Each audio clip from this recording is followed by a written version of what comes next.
Ladies and gentlemen, this is William Tincup and Ryan Leary, and you are listening and watching to the Use Case Podcast. Today we have Frank Abrams on with G-Score, and we'll be Hello. learning all about the story of G-Score. So, Frank, how are you doing today? I'm doing great. Thank you for asking. How are you doing? Absolutely. I'm doing well. Ryan, how are you doing? I, I mean, look, I've never had a bad day in my life. I'm Okay. just gonna go there. Oh, So, I'll challenge that later. yeah, Go ahead. no, there's no challenge. There's no challenge. Hey, I lived a high life, man. I'm happy. I'm good. So, Frank, quick question before we jump into this. I love the name G Score. I don't know why. It just resonates with me. I Where did can the tell. name come from? I can tell you why. The overarching objective for what we're doing, which is job seeker scoring, is to score people in every front end job posting, job search period, everywhere. So if you go into the Google search bar and you type in the name of a job, and a bunch of search results come up, your score would be there. So I chose the G to add some value to what we're doing so that one day Google will come along and buy us. Genius. It's already there. We could call it Google Score, Now, and we're already genius or there. insanity, I don't know. But that's Yeah. that's the answer. So and that, in terms of transparency, He that's was really drinking where heavily that night. well, a little bit. And it is spelled GEE Right. score. Mhm. The other domain is actually available, but I'm too cheap to buy it at the moment. So letter G, the word score is available. So that's the origin of the name. Uh, I love it. I'm pretty So sure you own that, don't you, William? no, I do not. No, I do not. So Frank, what's on your mind these days? Let's talk about top of mind stuff for Sure. right now, and then we're gonna go backwards into the product. Okay. So the last couple of weeks, I've been really tuned into some very smart people, mostly on LinkedIn, unpacking what's going on with AI in a practical sense. Not not really this chat GPT prompts and all that. Not that really. Talking about how companies are using AI, can use AI, and in the case of job seeker scoring, right from day one, what I have been preaching to our team is that one day uh, CTO is going to come along and say, well, you have this black box scoring service or kind of half black box, whatever. How do we satisfy ourselves that you're not just making all this up? We got to really have a close look at it. So the scoring validation from day one has been the number one thing for us. And that hasn't changed, and that's not going to change. So as I've been reading about these other use cases with AI, a lot of people are talking about, well, don't just do a demo, facilitate a potential client using their own data and demonstrate your scoring using their own data. Well, that's easier said than done because it Right. involves, custom work and you have to have the buy-in from the company, and they really have to be committed to put resources to that, especially in the early stages of due diligence. But it got me thinking. So when you ask, like, what's on your mind now, um, I'm coming up with what I call open documentation. Now, what that means for us is I don't intend to, and don't have the resources to do our scoring service as open source. I can't really pull that off right now. But I can do open documentation. So no code, no SDKs, but I can really show somebody and open it up to them and say, if you do all these steps, you can do it too. That's a bit risky, but I think that's the way we're going to go forward into this open documentation, because that same CTO who comes along, this will be the sort of the start of that journey, and they'll see how open we are about that. We're sharing everything, how we do things, all the steps, and then we'll go further into it to satisfy them. So that's something that we're working on now. We'll do it in the back end first. We have lots of documentation. We'll clean it all up. We'll get it ready for publishing. And when it does get published on the G-Score website in a complete section, concurrent to that, when there is a potential for filing a patent, that's when we'll do it, because that's the first moment that it's become sort of in the public domain. So that's kind of one of the things we're So working on. Frank wrote one point of clarification for the audience.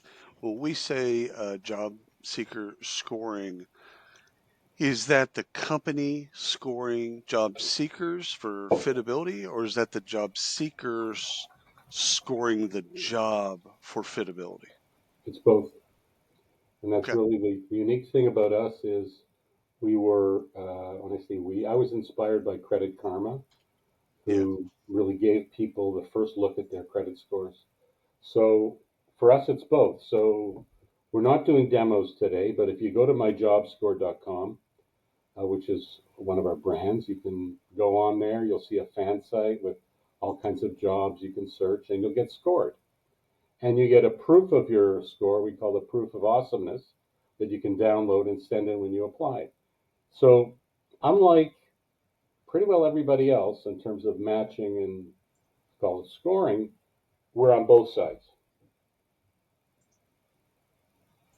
Okay. So Frank, for someone who's listening who has never heard of G Score, they've never been to the site, they've never used you, give us the 60-second pitch. What is G Score? Maybe I know you have both sides, so maybe give us both sides of that so that they can understand what we're actually talking about here. Okay, so on our website, we have a page called use cases. So if somebody, they can go match up and see, okay, what makes the most sense for us out of what these people do. But um, the fundamental is, and this, as we wind back and talk about where it came from this, but as a recruiter, I know that we have to solve this huge problem of too many unsuitable candidates, and it's going to go up exponentially. I'm a firm believer in that. There's 75, 100 tools to work on your resume and optimize it, quote unquote, and then cover letters. So this is going to create an auto apply features. So this is going to create or is creating a flood of more and more applications. So the data that we collect to do the scoring, this is a really good sort of segue into some of the technology work, forward-looking work we're doing, is that the data that we need is a resume and a job posting. Two things that are really under attack today. Right. In the With case of the job posting, with generative uh, AI in particular, or otherwise?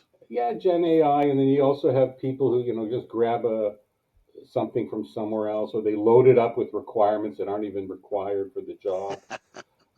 There's one sentence job postings. So on the candidate side, you have all these tools. Uh, and in the past, let's say 50% of resumes had some fibbing associated with them. But now it's automated, right? Ryan, You fibbing? can Are go you? fibbing. I just straight out say lying. Just come on. Okay. So, Let's just go yeah. there.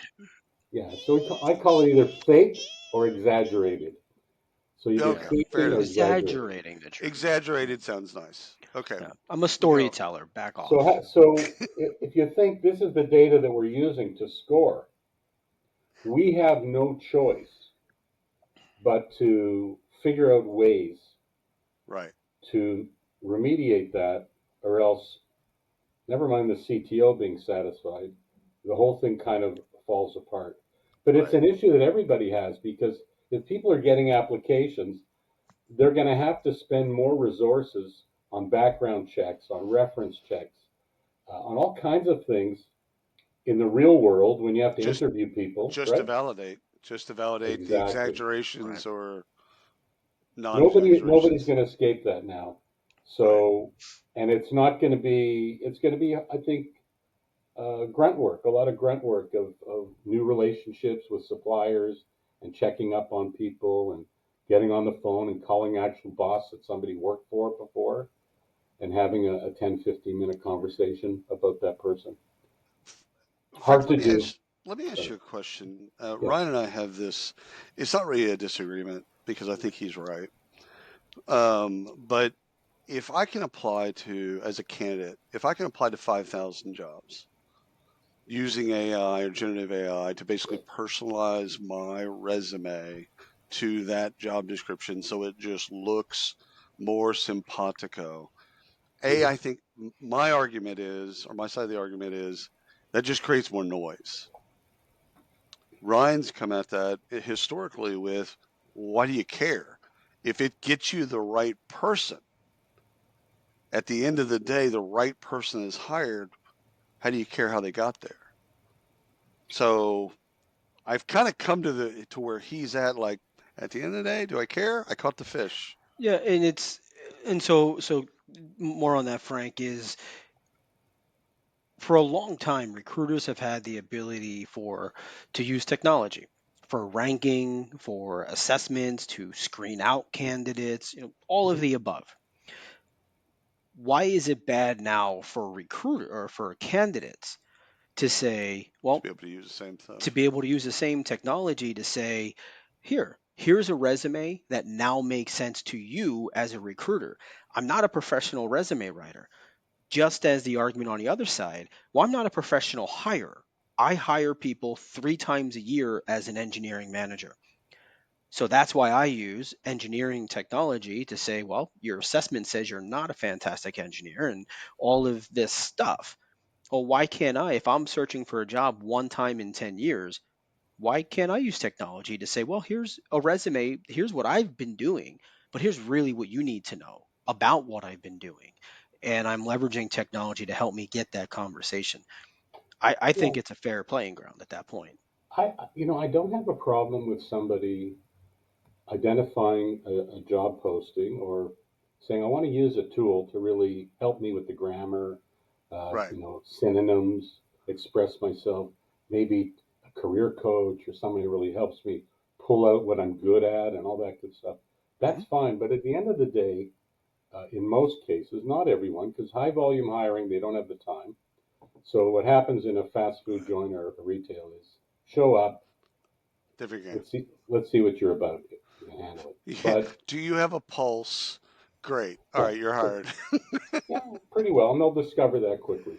But for the Yeah. vast majority, um, you're still going to have to get to that point where, whether it's a screening interview, and somebody's got to put in the time to figure out, did you bullshit, Right. or did you Hmm. really come up with a nice resume that fully reflects your capabilities and your experience? I don't really have a problem with the tools, Right. but for us, I have to maintain the integrity of the scoring service. Right. And the two things that I have is the resume and the job posting. So we have to develop techniques and methods to mitigate bad job postings and suspicious Are resumes. you, and you're and in particular you're looking for the exaggerations, right? That's Mostly, what yeah, you're mostly. looking because again, if everybody on their LinkedIn profile or resume exaggerates a little bit with Gen AI being tailoring it to those job ads, will it exaggerate more? Will the exaggerations be exasperated? And if so, are they really a fit? I guess would be the argument, right? Exactly. And because of this transparency around this open documentation, I will tell you today exactly how we do it. Okay. So turn on your uh, your side tape recorder, your stealth tape recorder. No, I'm kidding. So here's how we do it. And the scoring service is a really fantastic tool to do this. So imagine you have hyper optimized a resume for a specific job posting, and you've used a tool or you've done it yourself. It doesn't really matter. And every bullet, every achievement, every result, I mean, it looks so much like the job posting. You've hyper optimized it. And realistically, there's certain things in that job posting that are not in other job postings for the same role. So it's pretty easy to tell that that resume was hyper optimized for that specific job posting.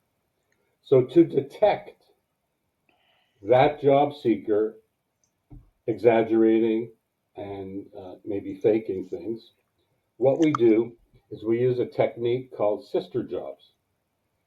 And the premise of this concept of sister jobs is that when it comes down to it, the hiring company wants a really good candidate, a good employee, a good hire. They don't really care if it's from their job posting or somebody else's. And if somebody else has written a better one, great. So if you have a set of what we call sister jobs, and they're all for pretty well the same posting, the same occupation, then you can utilize those along with the original job posting that the resume has been hyper optimized for.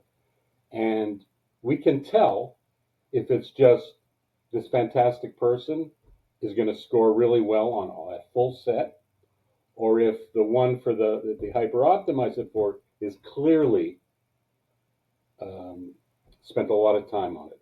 And all it comes out to is a modifier on their score. So if somebody scores, say, 80 or 85, which is a good score, and they're scoring 75 or 70 on the other set of sister jobs, then, and they're pretty well for the same job, okay, then you start to wonder, what's going to happen when they actually have an interview.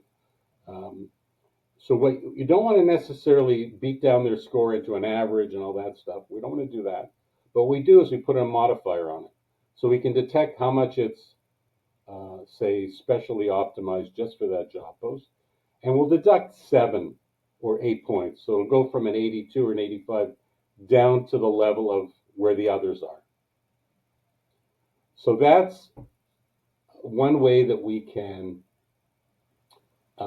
counteract Mm-hmm. job seekers using these tools, hyper optimizing, and helping companies. So when a company gets the score from us, they have two modifiers. They have that fraud modifier, and they also have a custom scoring modifier. Yeah. So and just to tell you what the custom scoring modifier is, imagine you were hiring for a place like Starbucks. You ask these knockout questions.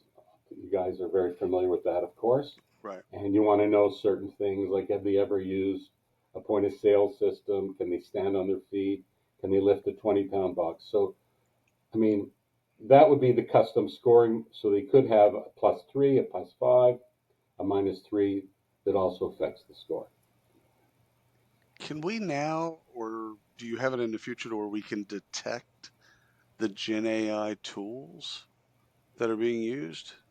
And I ask the question for two reasons. One, I just want to see if we can sniff out what tools are being used by candidates. Two,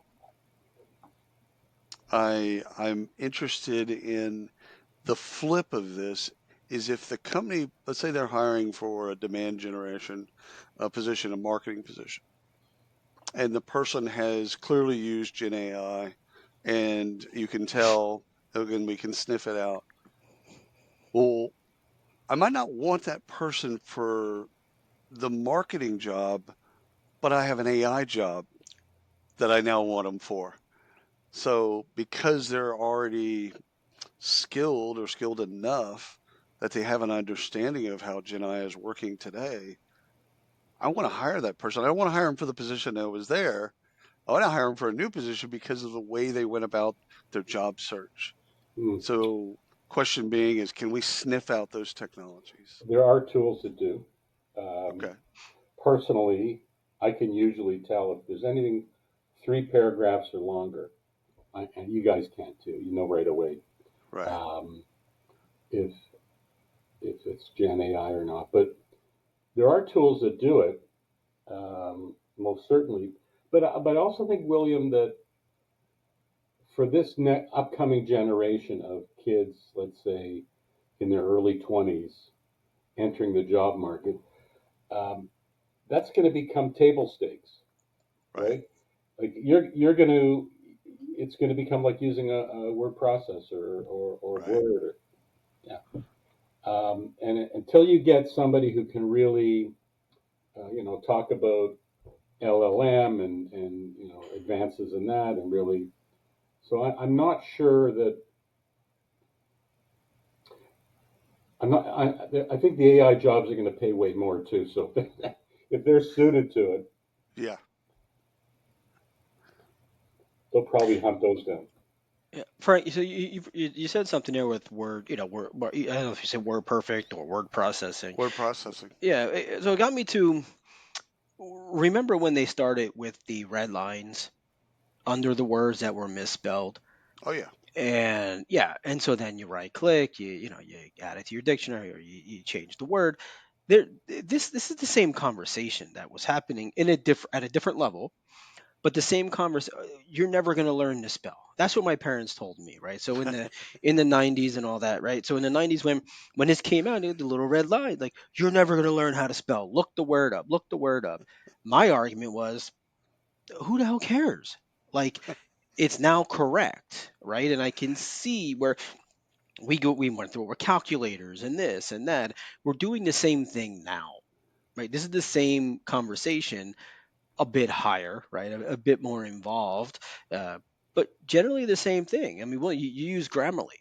I do. Yeah, you use Professional Now, version. clearly I don't. Frank, if you ever got an email from me, you would know.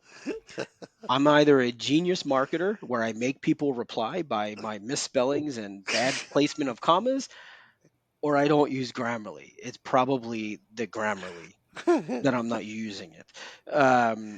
But I think it's kind of the same thing, and it's the it'd be interesting to me if we can get to a place where there is a tech, a solution. There might, if it's out there now, and I feel bad that I don't know, but a solution that works both on the recruiter side as well as the job seeker side.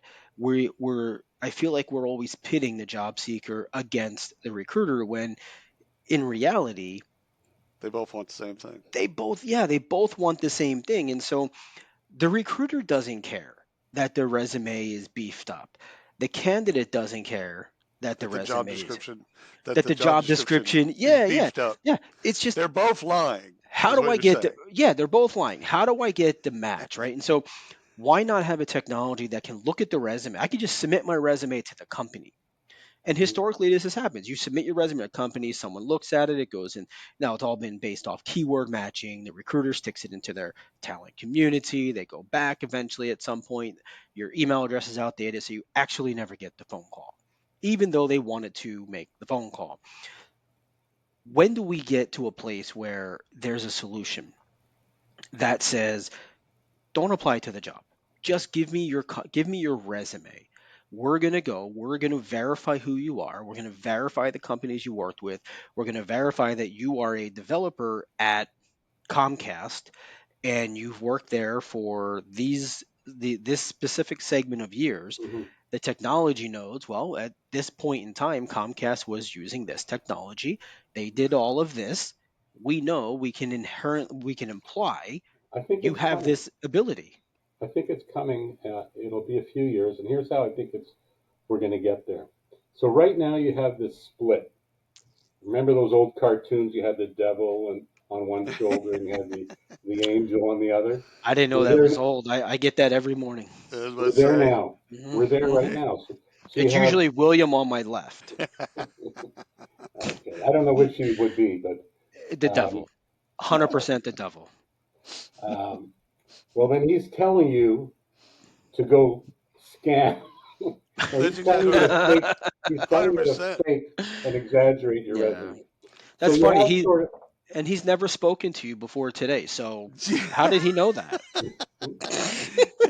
A simple Google search is probably the answer. Yeah. um, so that's sort of the bad side, right? Right, right. Doing the fakery, Yeah, the yeah. shortcuts, and then you have career coaches, career counselors, Mhm. tools that'll help you uh, do a better job, and also learning programs, expand your skills, whatever. So those are sort of the two paths right now, um, and the one that's really the easy one, right, is is obviously using some of these online tools to quickly, because you have to understand job seekers are really frustrated. They've been Right. rejected and ignored for years. They haven't been treated properly.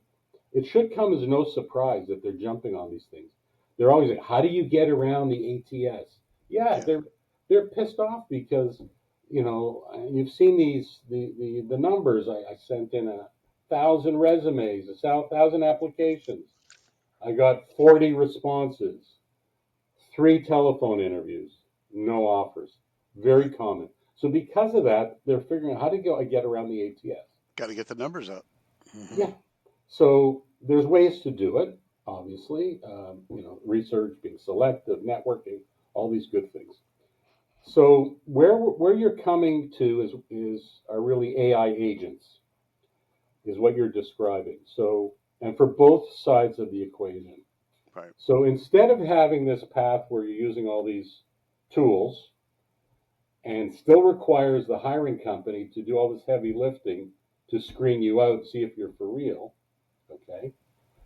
Uh, an AI agent will develop, and it's not a chatbot. It's an AI agent can develop to really look at everything, your work history, conversations with you, and Mhm. really customize and automate this whole thing so it becomes faster and more effective to go through that uh, direction, go in that direction, than either of the two.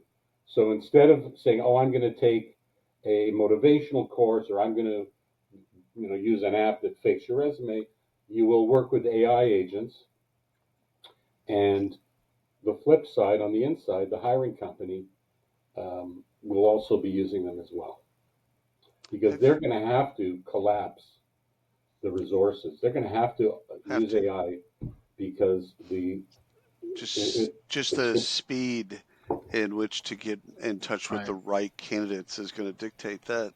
Have either of y'all thought about the exaggerations on both sides, so job descriptions and resumes, and the linkage, either correlation or causation with retention?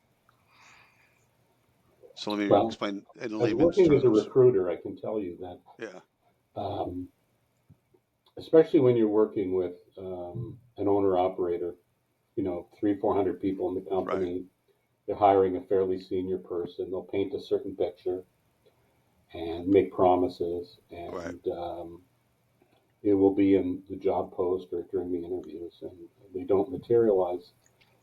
And obviously, people get upset by that. So it is on both sides. Right, Um, it's hard to communicate culture and make it believable right. to a job seeker. You can't push it too hard. People, it's not really my family; it's a job, right? So, um, yeah, I have found that it is on both sides, unfortunately. So we got to back up, Ryan. Why'd you start G Score?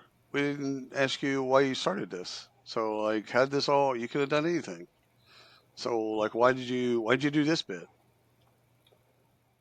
2013, I built some mobile job apps because I've been doing tech work forever.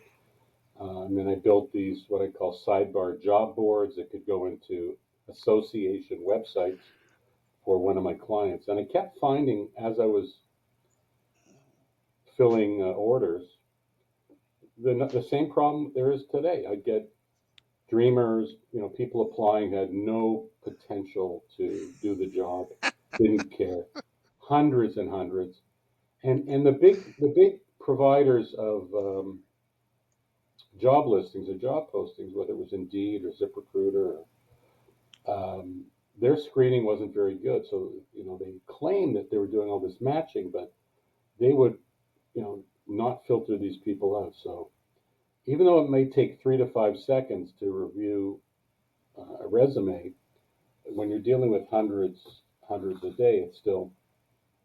So that was the genesis of it. I said, what if you had a scoring system that you could screen people and filter? That's it. Ryan, 3 to 5 seconds, that always killed me. did Even as a recruiter, there's no way. what do We you all grew get? up as recruiters. You cannot look at a resume in 3 to 5 seconds, and It's the heat map. You're looking it's at the three, you're five looking. things at the very top. Yeah, you're looking for those big things, and this is why technology needs to be part of this process, Right. Right. because you're trained, sadly, as a recruiter. Scan, speed read, look for these, look for the words that match the job, that like you're trained for that, Okay, and well, it let me doesn't clarify work. the 3 to 5 seconds, or even the 3 seconds. Let me clarify that because I don't disagree with you. Yeah, Uh, and not just the fact that the error rate's ridiculous.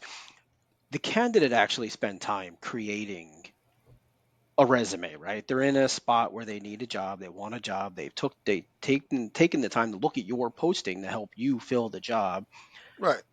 and it in just three creates an awful seconds, I experience across the understand. board. It's not exactly what you may think when I say 3 seconds. The job's in Right. Chicago. Someone lives in, and I'm not casting any aspersions, lives in Bangladesh. Right. Right. Okay? Right. Right. Grew up in Bangladesh, lives in Bangladesh, went to school in Bangladesh, is not living in the United States, doesn't appear to have a visa. Okay? That person, okay, is not ready to start Monday in No. Chicago. No. Right. Second thing is the most recent job on a resume gives you a lot of insight into what they were actually doing. Right. So if you're hiring a chemical engineer and somebody on their resume in their most recent job or their most two recent jobs was Not a chemical engineer. selling Big Macs somewhere, Right. or doing something else that has no relation. So that's what I'm saying. 3 seconds. There's a lot Right. of dreamers. You still come into contact with dreamers. See. Give me a See. chance. Just You're give me a you're shot. you're you're putting a positive. Yeah. You're putting a positive spin on it because I don't think that. I mean, dreamers is just such a great word, and I think there's a good reason for that. I just think people think it's just a numbers game. I don't think they're dreaming for their job. They're dreaming for an opportunity to talk to somebody, to find a way Yeah. into the organization. Ergo, I'll apply to 10,000 jobs. Somebody's got to bite. And once I get them on the phone, I have the ability to find out what do you need and Right. can I do that job? So I don't know, like maybe that is dreaming, but it seems to me that just it's kind of a game of like a numbers game. Well, I was just speaking to how can you in 3 seconds Right, right, right, right. uh, No, I got that. I Hmm. got that. eliminate people. Hmm. What were you going to say, Rod? No, I agree. I think it's desperate dreaming in your situation. No, not yours. Let me backtrack there. Not Wow. you're not desperate dreaming. Your example No, I is think there's desperate I dreaming. could definitely Yes. list out a couple desperate dreams that I've had recently, but Yeah, that's different. yeah. No, yeah, and Frank, and I agree with you there. If it's clear Okay, there are some clear signals. Yes, Right. yeah. What I'm referring to is the practice of recruiters looking at 100 resumes a day and saying, I look at the resumes, and recruiters brag about this. I look at it for 3 seconds, 3 seconds, 7 seconds. I make my decision. What No, qualifies that's you as no, a that's not right. recruiter to look at this resume No, for 7 seconds to That's not There's right. nothing that qualifies. there's no Yeah. way. No, You can and the you could ding technology can really help. And right. that's where the scoring can help. You can Yes. ding them out in 3 seconds because of everything that Frank said. Like if they're Right. just not, this is just not a good fit. Sure. See, I think there's a fascinating thing, two fascinating things that I'd like to bring to y'all's attention. One is recruiters' love for volume, insofar as 25,000 people applied for this job. Whenever I hear someone say that, I'm like, why the hell did 25,000 people apply to the job? Like something's got to be broken in the job description for that many people to feel like they had a Mhm. chance. Depends on the Or, job. Warehousing, Amazon warehousing, picking, packing, people just need money at points. okay. But All right. if All they're right. applying to an engineering job, yes, Right. with you. Right. So the volume thing, I think, has just been historically something that it's taken kind of a badge of courage. We've thinking that's a good thing. We even report that internally to how many people that have applied to the job. Yeah. So I think there's a fail there that we have to kind of reconstitute inside recruitings. The other is exhaustion. And we get your takes on both these things, Frank. He's like, okay, you got 150 resumes to review. Okay, however, you're going to do that paper, if you're going to do that digitally. I think at a certain point, as a recruiter, you just get tired. Because, okay, here's Janet. It's okay, okay. Now here's Bill. Here's Vikesh. I'm just speaking for myself. On the fourth resume, I've already fallen asleep. Well, So thankfully, I'm not a corporate recruiter. However, Yeah. I can't help but think that other people are like that, that they gets numb. Like, okay. Now, what do y'all think I about think. either of those things? You go ahead, Ryan. No. What do y'all think? I want to get y'all's take on exhaustion or volume. Um, I think the reason people love recruiting and working as a recruiter is those conversations with people who may be really good for the job and Right. learning about them and then if they're not good for the job, you have an opportunity to do some good things and say, look, it's not going to work for you. I know the client, you're not a fit, but here's some ideas for you. Maybe here's some companies you should look at. So that like is a great part of recruiting. Um, and those are long conversations. Those aren't 3 seconds.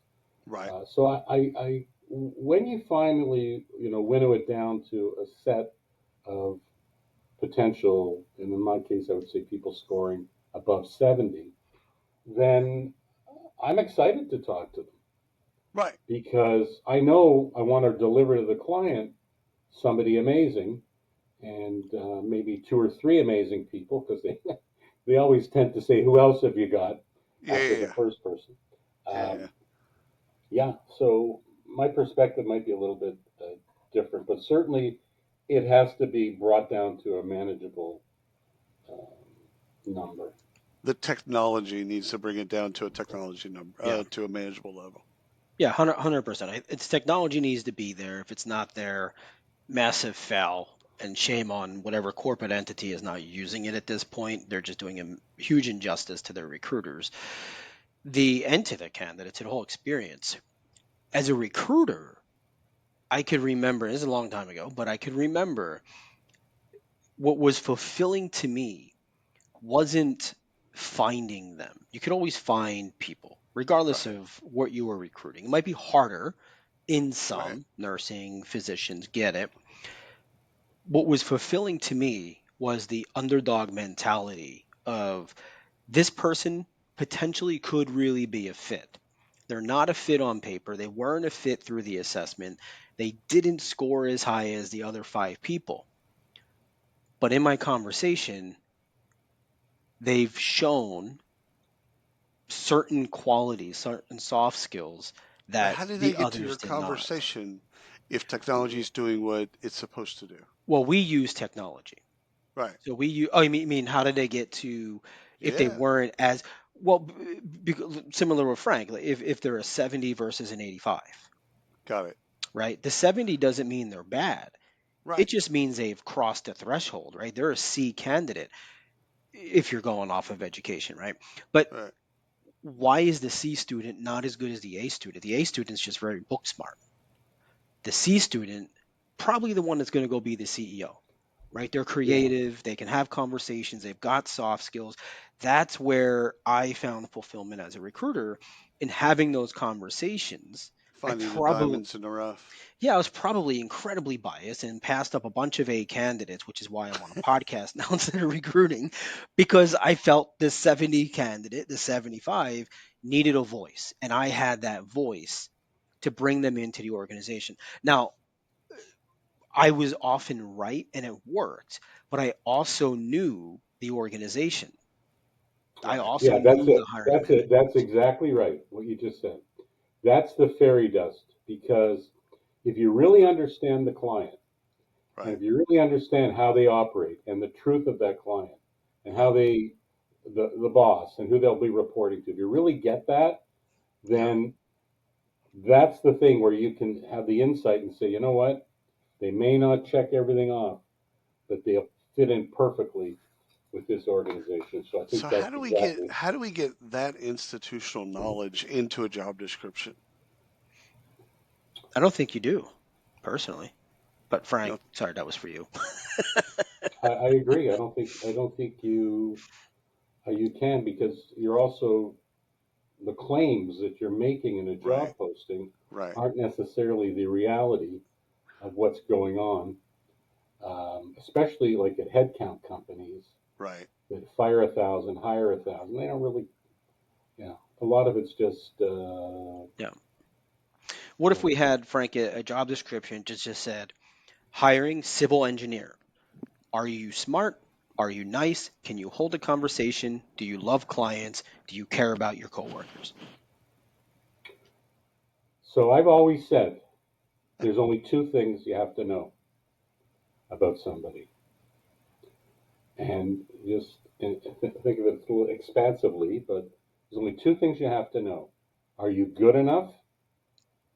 And do you care enough? Because just if somebody is good enough and you bring them into an organization They and don't care. they, It doesn't matter. Right. yeah, they're looking somewhere else, they're not happy with the Yeah. salary, they don't really want to be there, whatever. So that's all it comes down to. Are you good enough? Yeah. Whatever that means. And do you care enough? Right. Um, so I think that, with G Score, what we're doing with the scoring service, and the commitment that we have to sort of deal with these environmentals, the issues, not environmental, but the issues around the industry that are being impacted by AI, and because we're dealing with it to maintain the integrity of our scoring service, we have no choice. We have no choice to build these other tools and methods. Mhm. Because if we just rely on those two inputs, a job posting and a resume, it's not going to be good enough in the future. Right. Drops Mike. Wolf's off stage. Frank, thank you so much for coming on the show today. This has been absolutely fantastic, and Thank I'm you. glad for folks to learn more about G Score and just appreciate you.